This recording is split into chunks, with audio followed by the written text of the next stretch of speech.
guys, hope you're well. So, it has been just over a month since we started our onion wine, and well, now we're going to try it and see if it's worth bottling up. So if you haven't seen the part 1 video for the onion wine, I'll stick the link up there. So yeah, a little bit apprehensive about this because I'm the one that's going to try it. Great.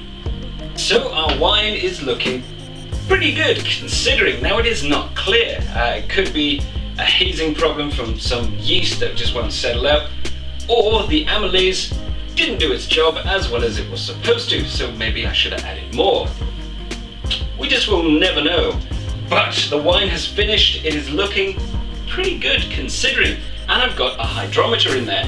So in the last video I said it is roughly 13% if it ferments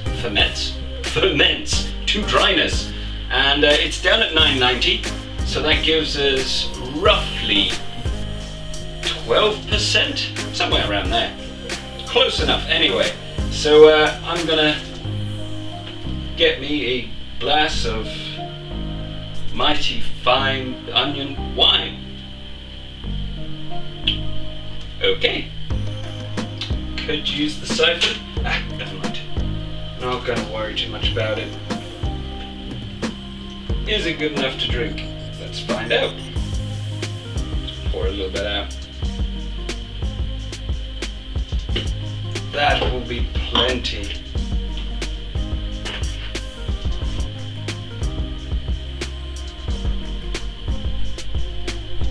It smells interesting. It smells very interesting. Right, so I can officially say this is nowhere near as bad as I was expecting and as it sounds. It's actually possibly could be drinkable if you don't mind alcoholic sweet onions that kind of have a weird smell. The nose on it is very interesting. The nose. The taste, on the other hand,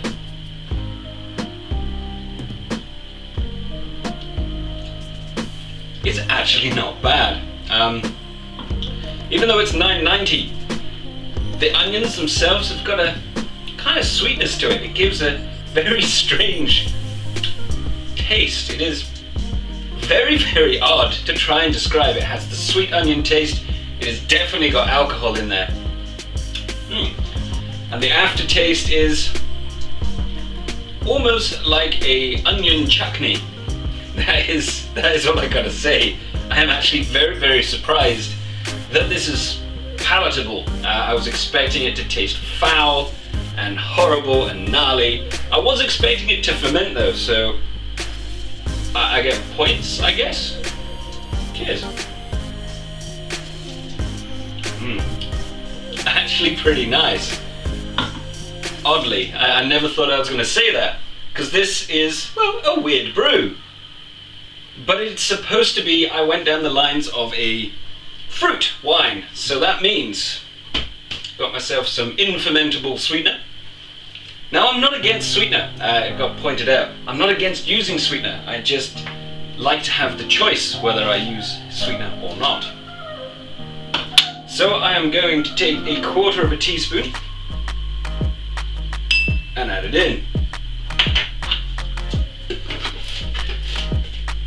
Just to see how the flavors change once you add sweetness to it. So give it a swirl.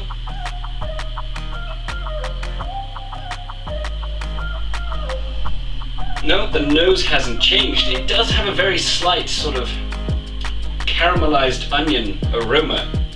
Very, very slight, and then it's got sweet onion. But the alcohol has died off now. It actually smells sweet. Oddly. Don't know what that means. Down the hatch.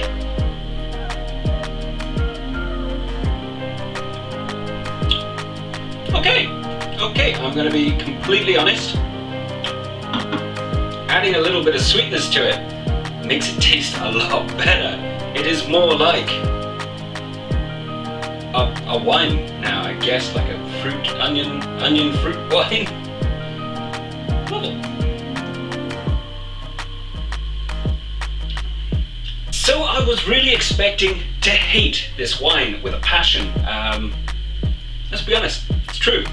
Onion wine sounds bizarre and disgusting. And yeah, so I didn't really give it its full due. I have added a little bit of sweetness to this. It still has a kind of funky aroma that is reminiscent with a kind of pickled onion slash onion, something like that.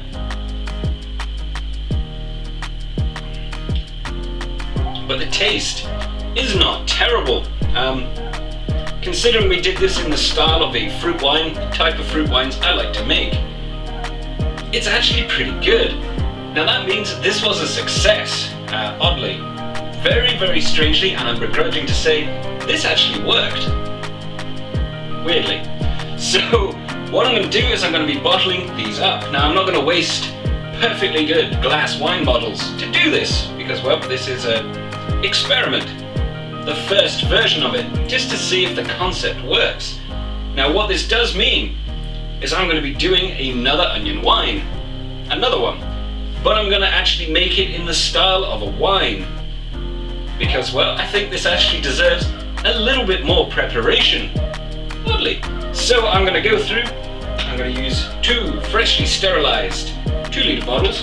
There will be a little bit of waste, but I can actually drink some. Weirdly. So I'm just going to go through using my sterile siphon tube. My side has been sterilized before I begin, because I'm OCD like that. And I'm using my little siphon tube because, well, it doesn't pick up as much rubbish as the bigger ones. So, here we go. So I've gone ahead and I have bottled up 4 litres, oh yes, of our first attempt onion wine. A little bit to drink. That is so odd that it's not that bad. So, before I do another batch where I let all the stops go and open all the bells and whistles and have it like a proper wine, I want to do a little experiment just to see if we can't clear this up. Now, I did add amylase into it, but as you can see, it is still cloudy. So I have got 2 2-litre bottles. This one is going to go into my fridge for a couple of weeks to cold crash it. Simple enough. Give it plenty of time to see if it is just excess stuff floating about.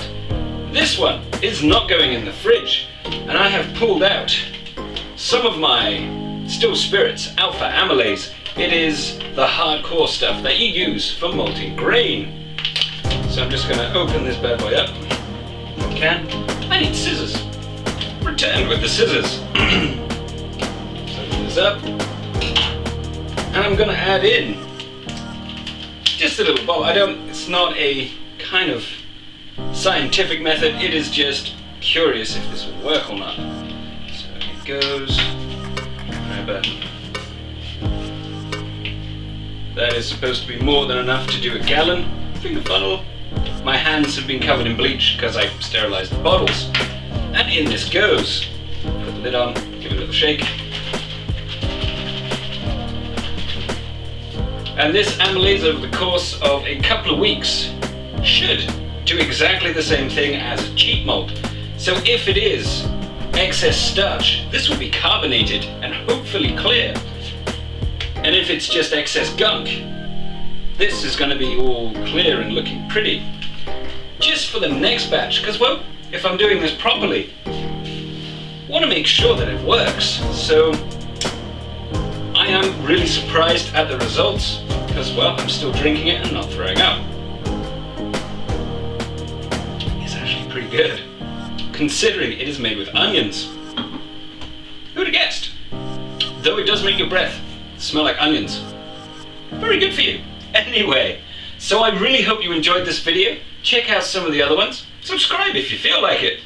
Carry on homebrewing, guys, and I hope you join me for the results of this, an onion wine too. Mahaha. See you later, guys. So I just want to take a second to thank my patrons. They're helping me grow the channel, upgrade my equipment, all of that fantastic stuff. And as a thank you to them and for future patrons, I also do 4 Patreon-only videos per month. So it's pretty handy if you want a little bit extra. So there's some other links to videos down below, and of course the Patreon and subscribe button. Don't forget to check those out. Yeah.